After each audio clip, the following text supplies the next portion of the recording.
আপনি কি জানেন হার্টে 70% ব্লক নিয়ে একজন মানুষ একদম স্বাভাবিকভাবে ঘুরে বেড়াতে পারে? কারণ হার্টের রক্তনালী 70% ব্লক হয়ে গেলেও অনেক সময় কোনো লক্ষণই থাকে না। হয়তো এই মুহূর্তে আপনার ভেতরেও দানা বাঁধছে বড় কোনো বিপদ। না, হার্ট ব্লক সবসময় চিৎকার করে আসে না, এটি আসে নিঃশব্দে। শরীর আপনাকে খুব ছোট ছোট কিছু সাইলেন্ট ওয়ার্নিং দেয়, যা আমরা অ্যাসিডিটি ভেবে এড়িয়ে যাই। একটু খেয়াল করুন, হাঁটতে গেলে কি বুকটা ভারী লাগে? সিঁড়ি দিয়ে উঠলে কি অস্বাভাবিক হাঁপিয়ে যাচ্ছেন? কিংবা হঠাৎ ঘাড়, চোয়াল বা পিঠে একটা চাপ ধরা ব্যথা হয়? বিশেষ করে নারীরা সাবধান, হার্ট অ্যাটাকের কয়েকদিন আগে থেকেই চরম ক্লান্তি আর ঘুমের সমস্যা দেখা দিতে পারে।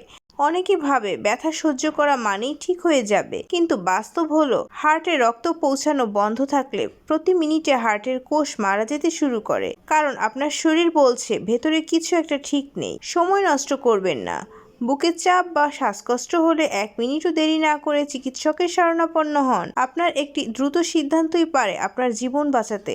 আর হার্ট ব্লক রোধে প্রতিদিন হাঁটা, প্রসেসড খাবার কম, স্ট্রেস কমানো আর নিয়মিত স্বাস্থ্য পরীক্ষা করা অত্যন্ত জরুরি। এগুলো ওষুধের চেয়েও শক্তিশালী প্রতিরক্ষা। মনে রাখবেন, হার্ট অ্যাটাক হঠাৎ আসে না, আমরা শুধু আগে পাওয়া সতর্কবার্তাগুলো উপেক্ষা করি। ভিডিওটি উপকারী মনে হলে শেয়ার করে অন্যদের দেখার সুযোগ করে দিন এবং ফলো দিয়ে আমার সাথেই থাকুন। ধন্যবাদ।